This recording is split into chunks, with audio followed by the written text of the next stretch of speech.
In this video, I am going to be reading 2 books. I'm going to be reading the second book in 2 different cozy mystery series. I'm going to be reading the Vera Wong series, book 2 in the Vera Wong series, which is Vera Wong's Advice for Snooping on a Dead Man, something like that. And then I'm also going to be reading Glory Days, which is the second book in the Glory Broussard mystery crime series.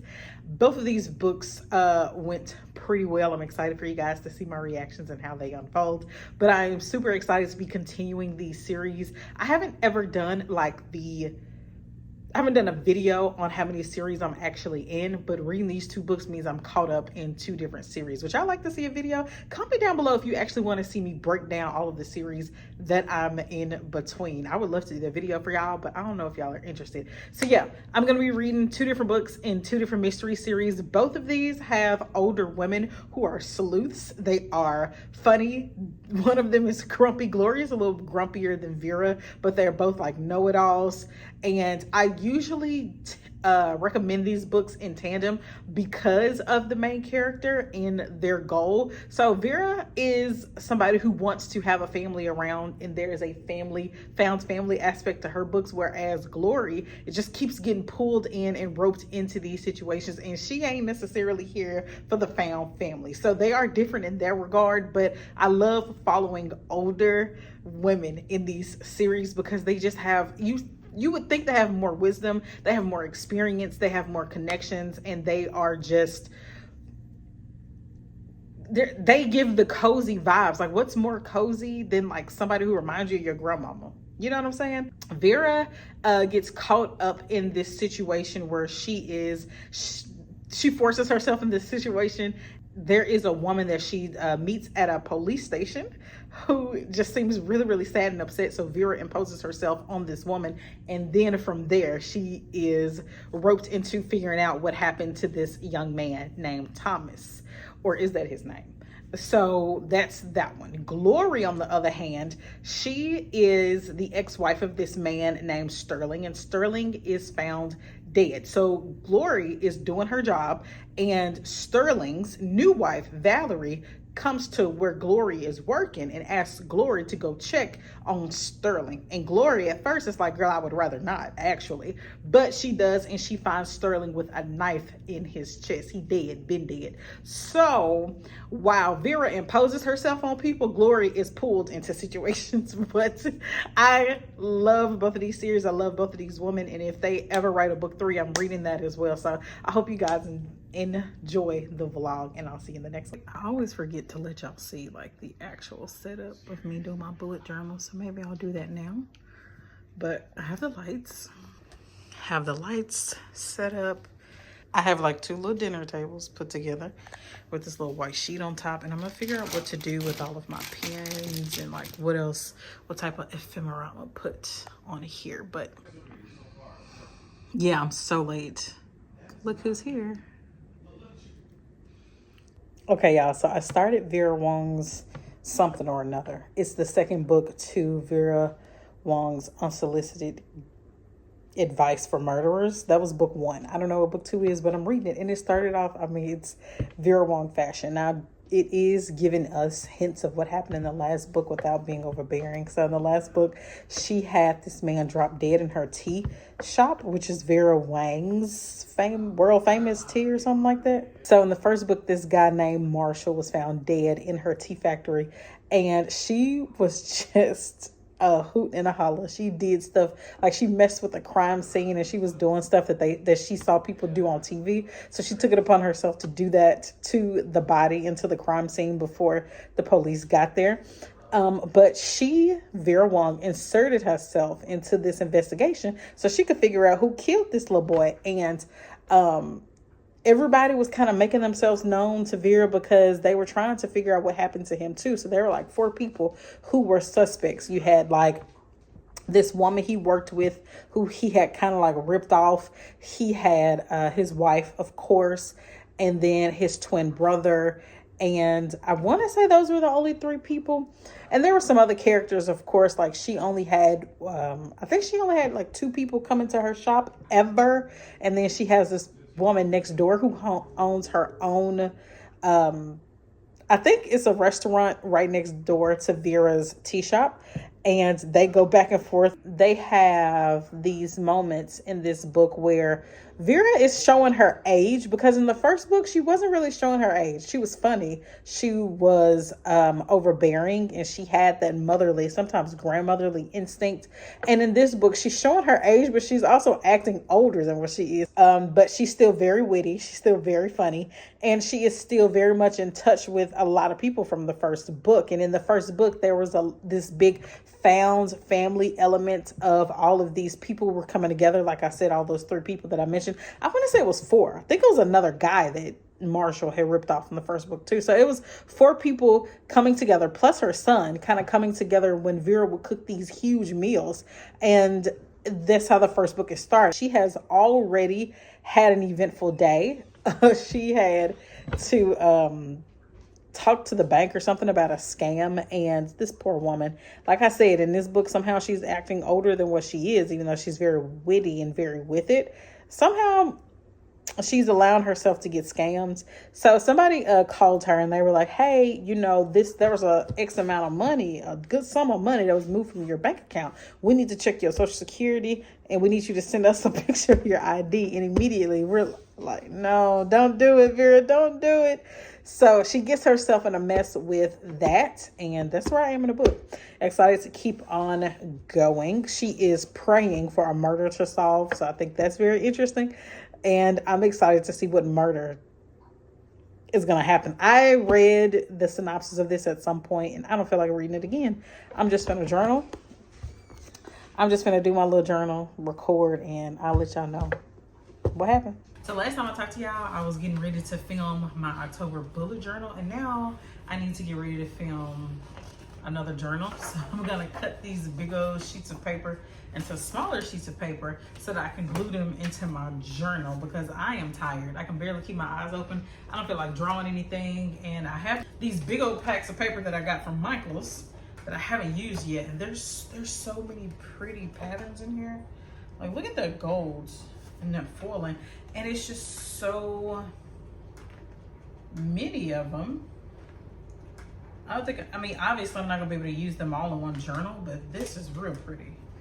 Look how pretty that one is. I need some to cut in big pieces, and then I need some to cut into small pieces. Anyway, let's finish talking about Vera Wong. So Vera Wong, I'm about 40% through the book right now, which when I woke up, I was 40% through, and I realized I didn't really remember what was going on. I was cooking and doing a lot of stuff yesterday while I was listening to it. So I backed all the way back to 27%, where I remembered vividly what was happening. And you know how you think you forgot something and then you press play and you like, oh, I didn't really forget. Like, but it was good to have a refresher so that I could go back and take notes. Okay, now let's go through the characters real quick, because last time we talked, I didn't give y'all a good breakdown of the characters. Can y'all see?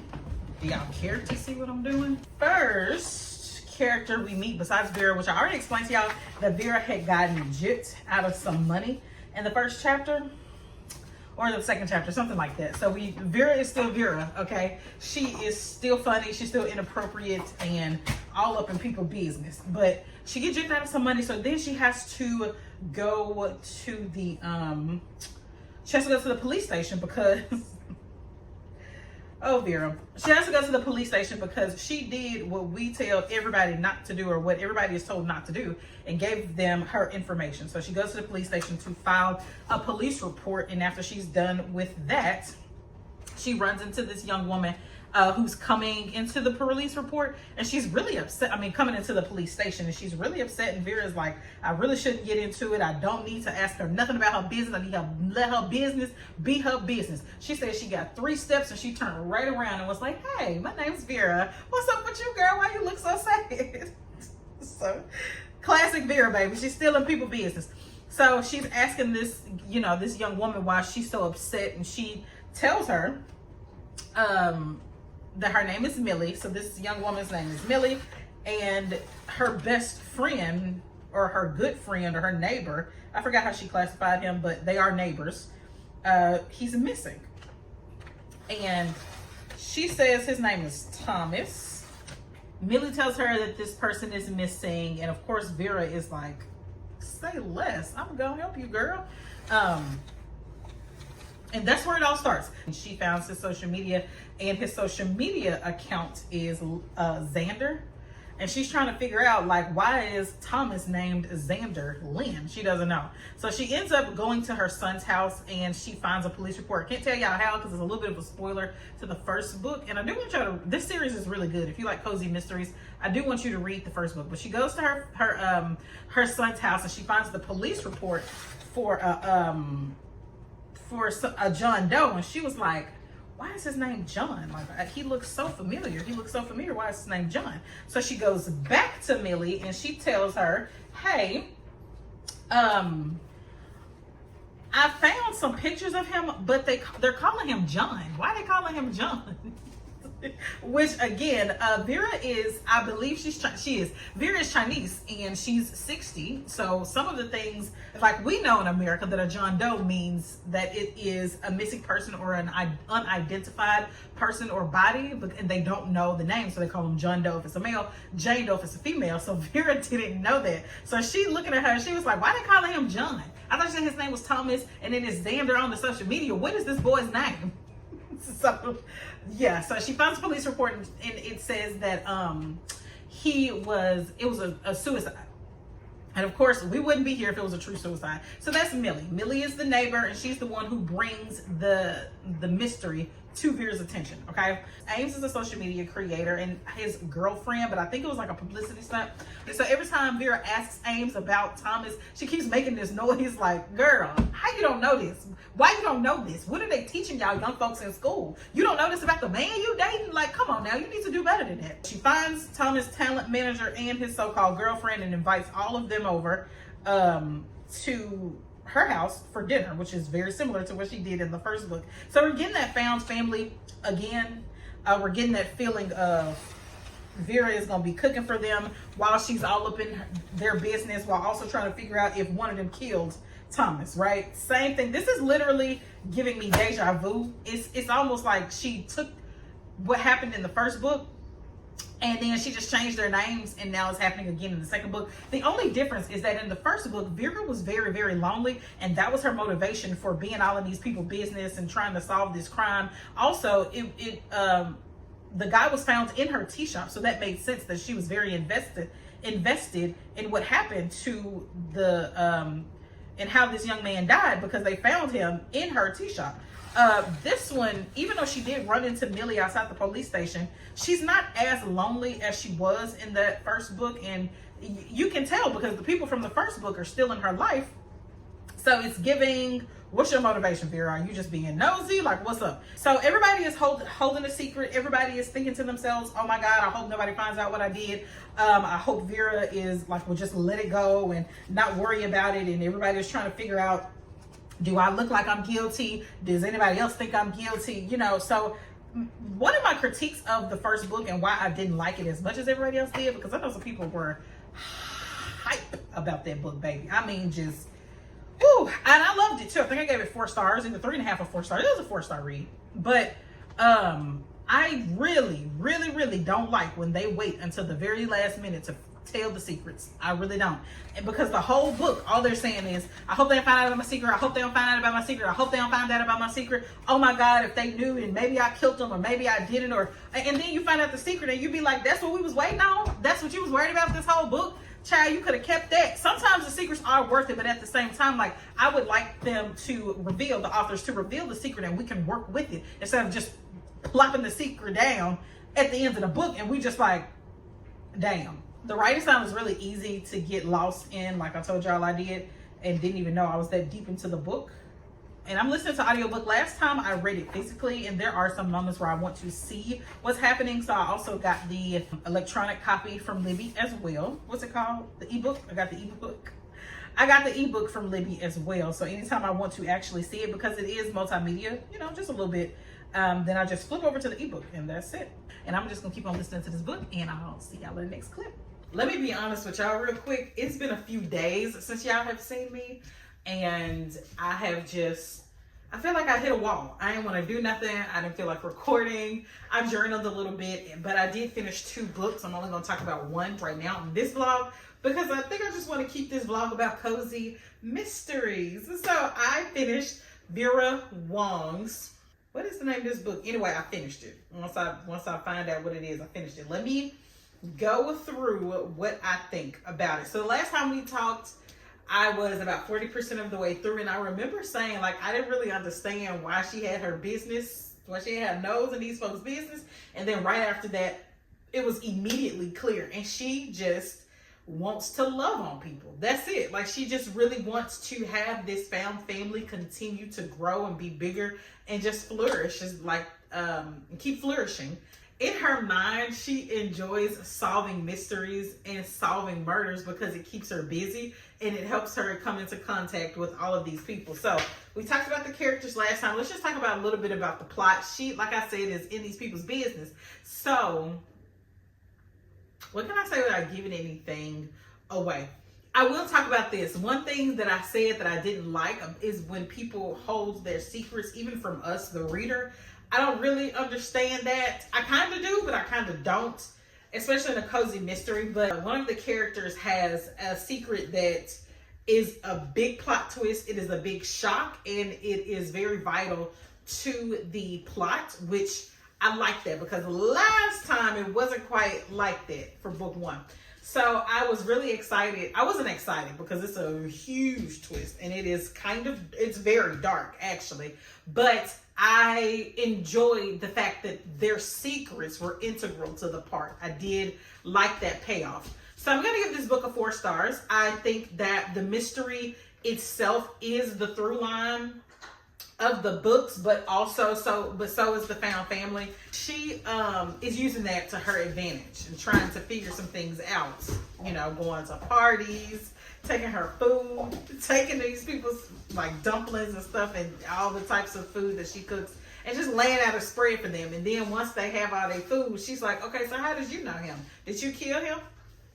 So she's still very much so in everybody's business. Oh, Vera Wong's Guide to Snooping on a Dead Man. That's the name of the second book, which is the one I just finished. Overall, I did enjoy the book.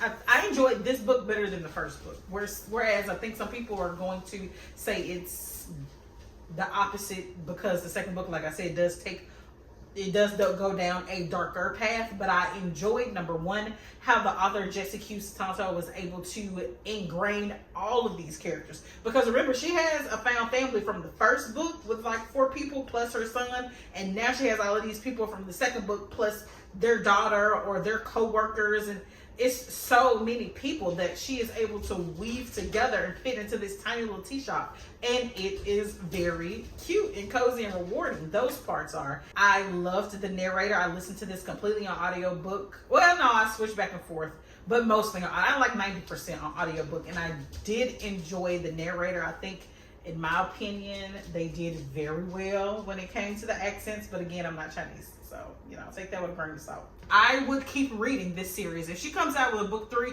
I'll keep reading. I'll read, and the way it ended, it does sound like there is going to be a book 3. Vera loves to be a sleuth because she loves to be in people's business. I want to see her get in people's business. This one is like a 4.25, 4.5. This was really, really enjoyable. Next, let's talk about the book that I started today. I am about 20% through Glory Days, and I have a lot of notes, a lot of notes. So we meet Glory, obviously, and she's sitting at her coffee shop on Sunday doing her business like she usually is, baby. She is a bookie and she runs the numbers for people in town, and she does her business at CC's coffee and tea shop, and she's very cool with CC, and he comes up with these cute little drink flavors and tries to get her to try them, and Glory gives her unbiased, unfiltered opinions. It's so cute. So as she's doing her business, Valerie walks in, and Valerie is Glory's ex-husband's new wife.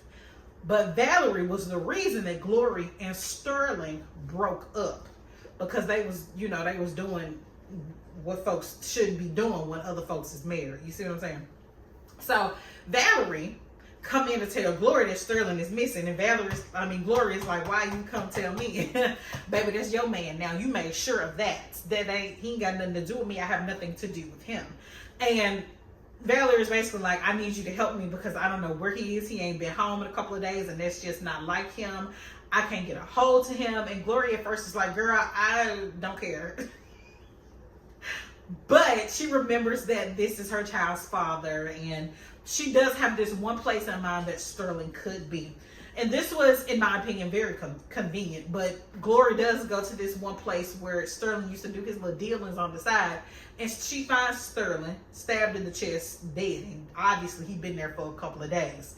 So Glory go ahead and call the police, and it unravels from there. So the characters so far are Glory and Valerie, obviously Sterling, who is deceased. But also, Glory and Sterling's daughter, Delphine, lives in New York. So Glory did have to call her. She had to call Delphine, and although Delphine was like going through it because she just told her dad was dead, she was still able to represent Glory when the police showed up and started asking her questions. And yeah. Okay, so these are the 4 characters immediately right off the bat. There are some other ones that I'm going to talk about, but Glory is the reason I read Vera and Glory. I didn't read them back to back at first, but I put them in the same boat is because they're both older women, like in their 60s. They are very honest, upfront, and in your face, and they don't care what you think. They gonna tell you what it is. Now Vera wants people around her. Glory don't care to have too many people around her in a found family type of thing. She's not trying to bring people into her life. She does have people in her life. Like she's in the Red Hat Society. She's on the Mardi Gras committee. She's supposed to be, doing a lot of things for the Mardi Gras season. If you know anything about, this takes place in Lafayette, Louisiana. So if you know anything about that part of the country, baby, Mardi Gras is a whole season. I used to be so jealous of my stepsister, because she used to get out of school for like a week just because the city was going through Mardi Gras. And I would be like, Mama, please check me out of school so I can go to Mardi Gras. It didn't work. I think it may have worked 1 year out of all the 12 years of my life. But anyway, the point is, she has people in her life. Lord, she got her daughter. She has all of these women that she like and don't like, who don't like her either, because she be telling them to their face what she think about them. And that's why I compare them. But Glory is a whole separate person. She is a black woman in the South in Louisiana, very different from Vera in a lot of ways, but in the same ways they're the same, right? So yes, that's Glory. She is grumpy because in the first book she had to go through some things with her sister that led to her going to court and having some she has to have an inspector come into her house, and the inspector's name is Constance. She and Constance don't get along, so Glory be having a lot going on, and she's a lot more grumpy than Vera, but we love her. I love Glory. I think you should read the book so you can fall in love with Glory as well. Now Valerie, on the other hand, she's a hairdresser. She a hairstylist, a beautician, whatever you say. And to everybody else, Valerie is very personable. And Glory obviously does not like her. She don't even want to see her as personable. But to everybody else, Valerie is just, if you can think about, I know for me, my hairstylist that I went to for years and years and years, she was one of the most glamorous people I knew, point blank, period. Baby, she was bad. She was the first person who I ever saw with a sew-in. She was that chick. She had her own salon, everything, right? So if you can just think about it, I don't know how your hairstylist is, but that's how mine was. And I think, and what's funny is she has the same name. Her name is Valerie. So now that's all I think about. Valerie would never be caught up in no mess like this. So if you're watching Valerie, my old hairstylist girl, I already know I ain't gonna put you in the same boat. I'm just saying, that's what I'm thinking. So, Valerie be having on the tight clothes, and she came to the funeral wearing something that Glory did not approve of. She is dramatic, and Glory just don't like Valerie. But from what we can see, Valerie is, she cool, she nice. She seems like she just is grieving her husband, who was in some places a foul man, because she trying to figure out, number one, how did he have a house that she didn't know about? Number two, is he still doing the shady business that he used to do? Even though he has a real job, is it all the way clean? So she has a lot of questions as well. Glory don't know the answers because she ain't been married to Sterling for years, but this is what Valerie is working through. And with that, we still have Delphine, who is, you know, Glory and Sterling's daughter. And Delphine is... Okay, so she was in New York, and obviously she had to fly down for the funeral and figure out what really happened to her daddy and help her mom, you know, through this process while her mom helps her grieve. They helping each other grieve. And I see the author trying to give Delphine her own storyline, because there is like a little tension, a little romance between Delphine and Sergeant Beau Landry. But I want her to have, she does have some personality. Actually, I take that. She does have some personality, but it seems like she's going through a personality shift. And I just want more of that. This book is feeling rushed because Glory found the body in chapter 1. By chapter 2, they had the funeral. And by chapter 6, they was already talking to somebody else who had not been mentioned yet. It's just moving I don't mind a fast-paced book, but I want it to be a little more in-depth.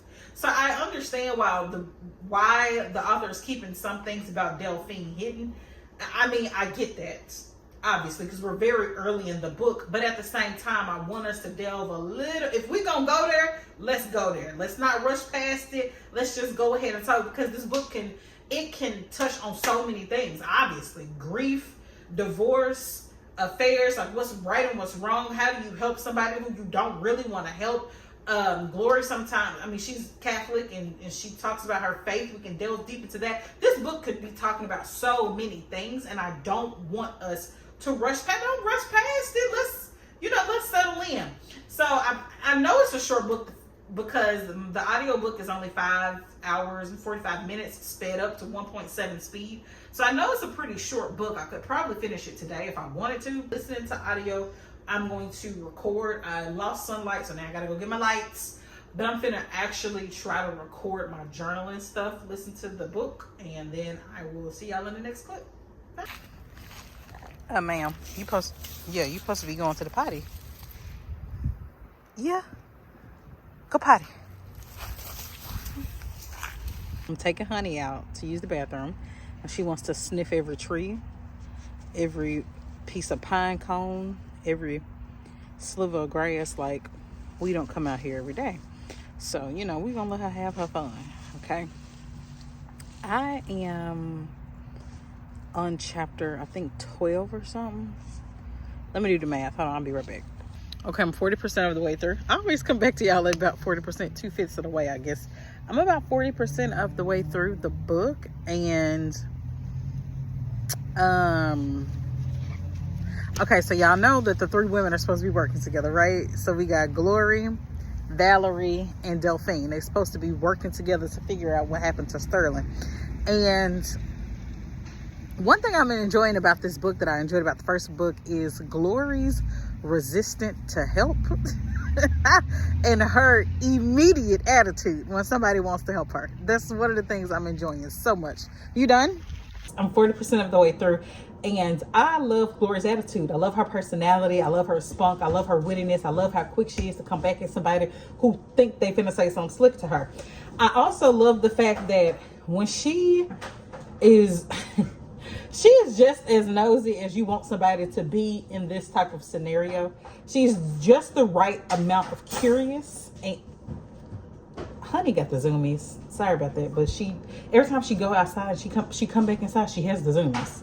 Like, girl, you couldn't have got that outside. What are we doing? Okay, so she is supposed to be working with Valerie, and she is on some things. Like, they have caught each other at the right moment to go get into some stuff with. Like, you know how you go somewhere and you pull up on somebody, you're like, dang girl, what you doing here? What you doing here? Just hop in, I'm finna do this, I'm just in the third. So I think I am struggling to believe that Glory is not more in her feelings well, they grown ass women. I take that back. But I think I'm just, every now and then Glory will have something to say about how she feels about the situation and how she feels about working with Valerie, trying to figure out how Sterling died. I think, and the only reason she caught up in this mess is because Glory found out what happened to her best friend Amity, which was the nun that died from apparent suicide in the first book. But it wasn't no suicide. So that's how she got caught up in this. Because Valerie asked her, and you know, she was like, you solved that case with Amity, you can solve this case for Sterling. And it's just something about them that I can feel the animosity. I guess I was hoping for some cattiness, but I gotta remember these grown ass women. And yes, they can be catty, but at the same time, they're not gonna do too much. Cause they've matured a little bit. They're mature. So I can feel that tension sometimes, and that's real, you know. So I enjoy that. But then there also comes a point where, like, so she's doing some things on her own and she's getting herself into trouble, and Valerie's there to like help her out. And at one point, Glory had got herself caught up, and Valerie had to come get her. And the next morning, Glory was snapping at Valerie, and Valerie was like, "A thank you would be nice," you know. So I am enjoying that that camaraderie, or whatever you want to call it, that development in the case. They have found some things out in the mystery itself. Oh, and Delphine is just being Delphine. We're finding out about some stuff about Delphine. She got some splaining to do. And now that you know what I said, I hope they get into Delphine's story. They have, and they are. And I'm enjoying it. But girl, Delphine, you got some splaining to do, girl. What you mean? Who are you? What are you doing? You grown, girl. So anyway, I can understand why she feel like she's in a tough position with her mom, and you know what's going on in her love life or what's not going on in her love life. But I mean, I am curious about that and how that's going to unfold. As they are getting new leads, it's just trickling in, right? It's trickling in, and there are certain people that they're running into, and Glory is able to pull some strings because she been in Lafayette, Louisiana all her life, so she know this one from working with them, or she know this character because of they aunties, grandmama's neighbors, or you know, so she's able to talk to a lot of different people, and that's helping her along the way because they're opening up to her about some secrets. We're getting more characters, we're getting more in depth with the mystery, and the characters are developing as well. So I'm loving this book. I'm gonna come back to y'all with another update. I'm about to do something to this hair, do something to my face, because we're about to go to a happy hour. I think I know what I'm gonna wear, but I look like I'm going to church, and I know how I feel about that. I don't like it. I don't have no fall cute clothes to go to a happy hour. I legit look like I'm finna go to church, and I can't do nothing about it. I mean, I have some short sets and stuff for the summertime, but it's getting a little bit cooler. But in Georgia, if it ain't cold, what's cool? What does cool mean? I may or may not show y'all what I have on if I'm not too embarrassed, and we'll go from there. Okay, can y'all see me? I know the lighting is weird, but I'm in my car at the garage. I'm trying to go to my doctor's office, but it's homecoming, and child, it ain't nowhere to park, baby. The old folks, the alumni is out here, baby. They doing the daggone thing. Anyway, so I am almost done with the book. I only have like an hour left. Is that better? I only have like an hour left of my audiobook. This is gonna be real quick. But y'all know how I said I wish that the book would go deeper. I feel like with both of these books that I'm doing in this vlog, every time I say I wish it would happen, it happens. And I'm so happy that this book went deeper into Delphine's life, because there's so many things to talk about in this young woman's life, and just the difference in living in a small town in the southern part of the United States, especially Louisiana, moving up to New York, and then coming back home for something as horrible as your father's funeral, but just visiting back home in a place that's so different to where you moved to. That is a whole discussion about how people view you, how you view the people subconsciously. and things like that. There's also a question about who she's dating and why she's dating that person that comes up, and I'm happy that we got to discuss that as well, because with a Southern Black mama, some things just ain't in your head and people's heads. Like, sometimes you make a conversation bigger than what it needs to be, especially when your mama is Black from the South. It just, sometimes you just feel like it's going to be worse than what it actually is. So I'm glad that Glory and Delphine, were able to have those conversations. Now, when it comes to Delphine and Valerie, as soon as I put my camera down talking to y'all, and I was like, I wanted them to be more catty. Excuse me, catty wasn't the word. I just wanted them to really get into it. And they did. Right after I put the phone down and right after I stopped recording, they got into it, baby. Into a discussion, not a fight, but into a discussion about what really happened. Now, when they really get into it later on, not literally a physical fight, but just into a heated discussion about what went on between Glory, Sterling, and Valerie, and how Glory and Sterling's marriage ended, and how Valerie and Sterling even started, because that is a big question of how they even got to this point where Glory is helping Valerie on Sterling's death. You know what I mean? So that is, I'm so happy that this book went there when it comes to that.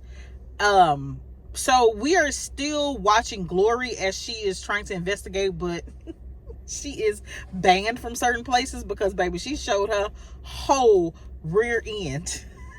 So she can't go back to certain places. So now she has to enlist the help of other characters to help her go into these places and figure out what's really happening. So they're uncovering some corruption. They're uncovering some off the books type of work in ways that other people make money.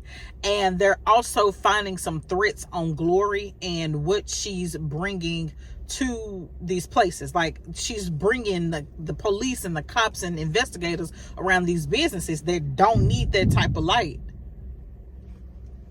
This is why I don't like parking in parking garages, because what was that? What the hell? Okay. So they kind of threatening Glory and Delphine, and she has another friend, I forgot his name, I think his name is Franklin. They're telling her, like, hey, you need to watch your back, you need to chill out, because these people looking at you. And Glory like, this ain't the first dog to bark at me, and he ain't gonna be the last. So that is heating up. But since this is a cozy mystery, she not in for real trouble, but it is like, dang, what they finna try? What y'all finna try? Okay.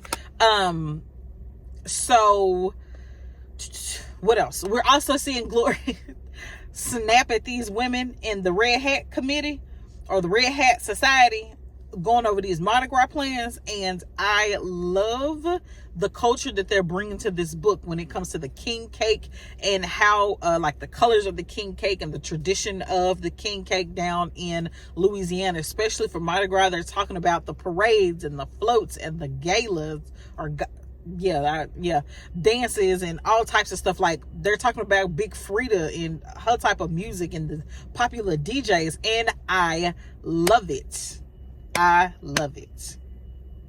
So yes, I'm still loving this book. Like I said, I only have an hour left of the audiobook. I'm gonna run to the doctor's office to figure out I'm at the doctor's office because something's wrong with my eye. I think it's something wrong with my eye, but every time I tell somebody to look at it, they be like, I don't see nothing wrong. It just kind of looks like crust is in my eye, but it's not crust. I know what crust is. I've had crust all my 30 years of life. This ain't crust. This is, my eye is acting up. And then when I go to sleep and I open my eye, just recently in the past week, it feels like my eye is stuck together and it's kind of dry and it's hard to move when I first get up. So I need them to give me some antibiotics or something to help with my eye.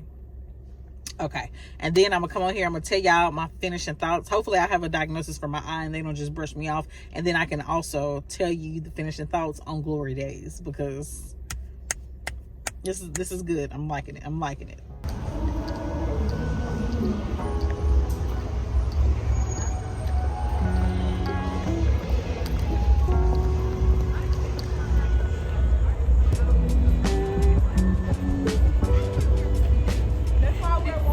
Okay, y'all, I just finished up Glory Days by Danielle Arsenault. I almost call her Broussard, but that's Gloria's last name. I loved it. I'm giving it a strong 4.25, something like that. There's some things that I didn't like. It's funny, you got to be careful what you ask for. There are some things that I did not like about Delphine's storyline, but at the same time, I can't put limitations on when people go through what they go through. Really enjoyed how it wrapped up.